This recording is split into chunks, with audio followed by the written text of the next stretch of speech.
এখন চলে এসেছি আমার বাপির ছোট্ট একটা খেতে, যার মধ্যে এসেছি ধনে পাতা তুলতে।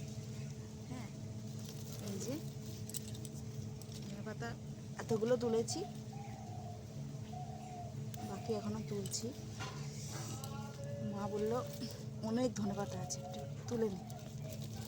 আমাদের ওখানে তো সবটাই কিনে কিনে খেতে হয়। এই যে তুলে নিয়েছি, আরও কটা তুলি।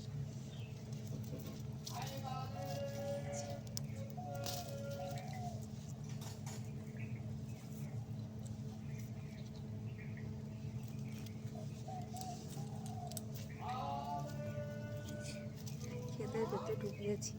হ্যাঁ, তুলছি আমি ধনে পাতা।